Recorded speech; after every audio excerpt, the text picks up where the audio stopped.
দক্ষিণ পূর্ব এশিয়ার এক টুকরো স্বপ্ন।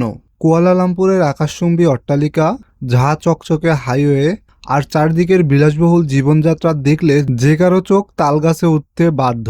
প্রথম দেখায় মনে হবে এ যেন ইউরোপ বা আমেরিকার কোনো আধুনিক শহর। এই দেশটার নাম মালয়েশিয়া। আমাদের অনেকের কাছেই এক স্বপ্নের গন্তব্য, এক উন্নত পৃথিবীর প্রতিচ্ছবি। কিন্তু থামুন, আমরা যা দেখছি তা কি সবসময় সত্যি হয়? এই যেমন বহুতল ভবনের নিচে লুকিয়ে থাকা অন্ধকার, এই যে চকচকে রাস্তার আড়ালে লুকিয়ে থাকা কোটি কোটি টাকার ঋণ, এসবের পেছনের গল্পটা কি আমরা জানি? বিশ্বব্যাংক বলছে মালয়েশিয়া একটি উচ্চ মধ্যম আয়ের দেশ। মালয়েশিয়া কি আসলেই একটি সম্পূর্ণ উন্নত দেশ, নাকি তারা কেবল এক নিখুঁত অভিনয় করে যাচ্ছে পুরো পৃথিবীর সামনে? দর্শক, আজকের ভিডিওতে আমরা কোনো পর্যটনের চোখে মালয়েশিয়াকে দেখব না। আজকে আমরা ইতিহাসের পাতা উল্টাবো, অর্থনীতির কঠিন সমীকরণগুলো বুঝবো এবং খুঁজে বের করব কি, কেন এবং কিভাবে মালয়েশিয়া আজকের এই অবস্থানে পৌঁছালো, এবং তারা আসলেই কি উন্নত দেশের তকমা পাওয়ার যোগ্য। কোনো দেশ উন্নত কিনা তা পরিমাপ করার সবচেয়ে চেনা স্কেল হলো তার অর্থনীতি বা জিডিপি। আপনি যদি মালয়েশিয়ার অর্থনীতির খতিয়ান দেখেন, তবে সংখ্যার খাতিরে আপনি মুগ্ধ হতে বাধ্য। ইলেকট্রনিক্স, পেট্রোলিয়াম আর পাম অয়েল রপ্তানি করে এই দেশটি প্রতি বছর বিলিয়ন বিলিয়ন ডলার আয় করছে। তাদের মাথাপিছু আয় প্রায় $12,000 ওপর, যা দক্ষিণ পূর্ব এশিয়ার অনেক দেশের চেয়ে বেশ উঁচুতে। কিন্তু অর্থনীতির এই মায়াজাল এখানেই শেষ নয়। উন্নত দেশের আসল সংজ্ঞা কেবল জিডিপির বড় বড় সংখ্যায় লুকিয়ে থাকে না। আসল উন্নয়ন লুকিয়ে থাকে একটি দেশের সাধারণ নাগরিক কতটা স্বাচ্ছন্দ্যে জীবনযাপন করছে তার উপর। এখানেই তৈরি হয় আসল রহস্য। মালয়েশিয়ার কুয়ালালামপুর বা পেনাংয়ের মতো শহরগুলো যতটা উন্নত, গ্রামীণ এলাকার চিত্র কিন্তু ঠিক ততটাই ভিন্ন। যেখানে এখনও বহু মানুষ মৌলিক চাহিদার জন্য লড়াই করছে। চিকিৎসা এবং উচ্চশিক্ষার খরচ দিন দিন সাধারণ মানুষের নাগালের বাইরে চলে যাচ্ছে।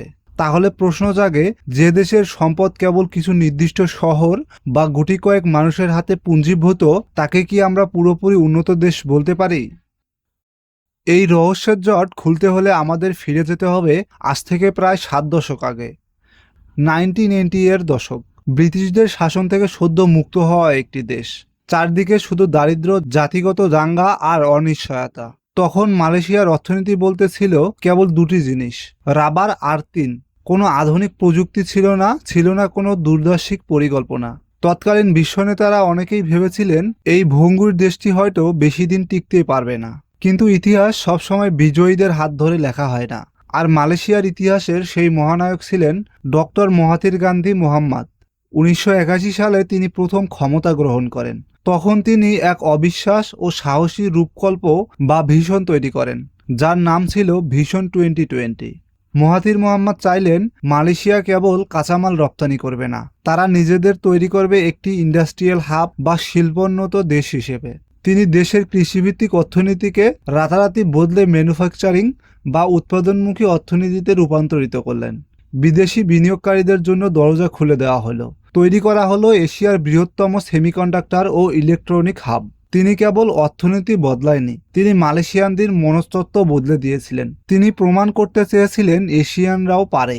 আর সেই জেদ থেকেই জন্ম নিয়েছিলেন পৃথিবীর তৎকালীন সবচেয়ে উঁচু ভবন, পেট্রোনাস টুইন টাওয়ার। এটি কেবল একটি ভবন ছিল না, এটি ছিল বিশ্বমঞ্চে মালয়েশিয়ার বুক টান করে দাঁড়ানোর এক নীরব ঘোষণা। দর্শক, আপনি কি জানেন মালয়েশিয়ার প্রশাসনিক রাজধানী পুত্রজায়া হল পৃথিবীর অন্যতম নিখুঁত এবং একটি সাইবার সিটি, যেখানে প্রশাসনিক সমস্ত কাজ সম্পূর্ণ ডিজিটাল পদ্ধতিতে চলে।